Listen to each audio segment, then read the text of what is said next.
एक समय की बात है। उसी नगर राज्य के राजा को शिकार का बड़ा ही शौक था। वह अक्सर अपने भाइयों को साथ लेकर शिकार पर जाया करता था। इस बार भी वह अपने चारों भाइयों को साथ लेकर वन में चला गया, पर कई महीनों बाद भी वापस लौटकर नहीं आया। सभी को बड़ी चिंता होने लगी। रानियां इंतजार कर परेशान होकर रोने लग जाती हैं। सेनापति ने कहा, रोने से कुछ नहीं होगा, मैं अपने सैनिकों को साथ लेकर जाता हूँ, सब ठीक हो जाएगा। मैं उन्हें ढूंढ कर वापस ले आऊँगा। पर रानियों ने कहा, नहीं, आप नहीं जा सकते। आप भी अगर चले जाते हैं और पीछे से किसी ने मौके का फ़ायदा उठाकर आक्रमण कर दिया तो हम क्या करेंगे। तो सबसे बड़े राजा का बेटा कहता है, मैं जाता हूँ, मैं अपने पिता और चाचा और को ढूंढ कर ले आऊँगा। पर उसकी माँ उसे जाने से मना कर देती है। नहीं बेटा, तुम इतने भी बड़े नहीं हुए हो, जंगल में इतने खतरों के बीच तुम्हें नहीं जाने दूंगी। राजकुमार उस समय तो अपनी माँ की बात मान जाता है, पर रात को अपनी माँ को बिना बताए अपने कुछ सैनिकों को साथ लेकर घोड़े पर सवार हो निकल पड़ता है जंगल की ओर। राजकुमार समझता था कि अब मैं 16 वर्ष का लड़का इतना बड़ा तो हो चुका हूँ कि अपनों के लिए खतरों का सामना कर सकूँ। माँ एक माँ है जो अपने बच्चों के लिए हमेशा चिंता करती है। वह जंगल में पहुंचकर अपने पिता और चाचा और को ढूंढने में लग गया। जंगल में ढूंढते हुए उन्हें कहीं टेंट हाउस मिला तो कहीं पर रात को आग जलाने के बाद की राख और कहीं उसके पिता की तलवार। इन सब बातों से ये साफ हो गया कि उसके पिता और चाचा वहाँ पर आ कर रहे थे, लेकिन अब कहाँ है उन्हें समझ नहीं आ रहा था। राजकुमार ने अपने सैनिकों के साथ मिलकर जंगल का चप्पा चप्पा छान दिया, पर उन्हें कोई न मिला। अब वे निराश होकर जंगल के बाहर निकल गए तो उन्हें एक हट दिखाई देती है। राजकुमार अपने सैनिकों को वहीं खड़ा कर हट के अंदर जाता है तो देखता है कि वहाँ एक बूढ़ी औरत रहती है जो एक जादूगरनी है। राजकुमार उसे अपने पिता और चाचा के बारे में पूछता है तो जादूगरनी कहती है कि मैं तुम्हें मक्खी बना दूंगी। लड़का कहता है, ऐसे कैसे मक्खी बना दोगी, मैं तुम्हें मार डालूंगा। वो ऐसा कहकर तलवार निकालता है कि जादूगरनी उसे मक्खी बना देती है। तभी वहाँ पर एक राक्षस आता है और वो कह रहा था कि मुझे किसी इंसान की खुशबू आ रही है, मुझे किसी इंसान की खुशबू आ रही है। जादूगरनी ने कहा, यहाँ मैं एक इंसान हूँ, अब मुझे भी खा जाओ। राक्षस ने कहा, नहीं, तुम्हें नहीं खाऊंगा।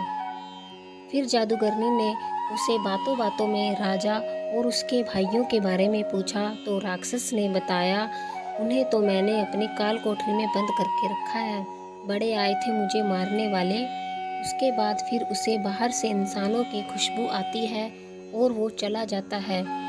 शायद उसे बाहर खड़े सैनिकों की खुशबू महसूस हो रही थी। उसके जाने के बाद जादूगरनी उस राजकुमार को मक्खी से फिर से इंसान बना देती है।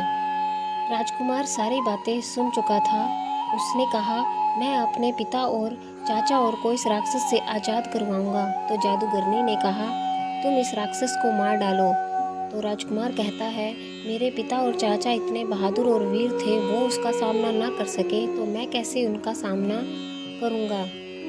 तो जादूगरनी ने एक माला देते हुए कहा, यह एक जादुई माला है, जिसे पहनकर तुम किसी को भी दिखाई नहीं दोगे, तुम राक्षस को मार डालना। राजकुमार बड़ा ही बहादुर था। उसने माला को पहना और जाकर राक्षस पर आक्रमण कर दिया। उसने राक्षस को मार डाला, लेकिन ये क्या, राक्षस तो फिर से जिंदा हो गया और अपने बचाव में प्रयास करने लगा। राजकुमार ने उसे फिर से मार दिया और वह फिर से जिंदा हो गया। राक्षस को वह दिखाई नहीं दे रहा था, लेकिन ये तो समझ गया था कि कोई उसे मारना चाहता है। वह भी अपने आसपास हाथ पैर चला रहा था और इसी झीना झपटी में राजकुमार की माला टूट जाती है और अब उसे राजकुमार दिखाई दे रहा था। राजकुमार ने राक्षस पर अपना प्रहार जारी रखा, पर राक्षस बहुत ताकतवर था। वह राजकुमार को मारने ही वाला था कि जादूगरनी वहां आ गई। उसने राजकुमार को बचा लिया और उसे वहां से ले गई। राजकुमार ने उसे बताया कि मैंने राक्षस को मार दिया था, लेकिन वह तो फिर से जिंदा हो जाता है। तो जादूगरनी ने उसे बताया कि मुझे भी यह अभी पता चला कि इस राक्षस ने अपने प्राणों को 7 समंदर पार एक पेड़ पर एक खिलौने तोते के अंदर बांध रखा है।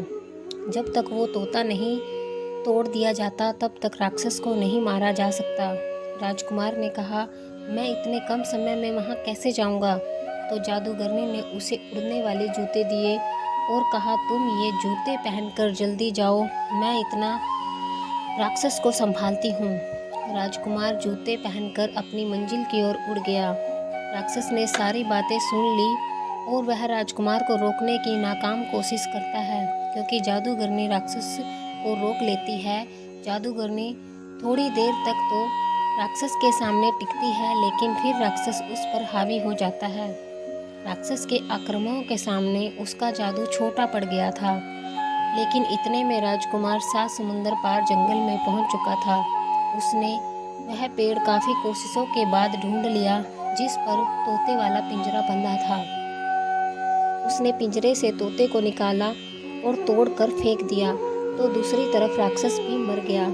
राजकुमार वापस पहुंचा और उसने अपने पिता और चाचा और के साथ उन सभी को आज़ाद किया जिनको राक्षस ने बंदी बना रखा था। राजकुमार ने जादूगरनी का धन्यवाद किया और अपने चाचा और पिता के साथ राजमहल सब कुशल वापस लौट आए।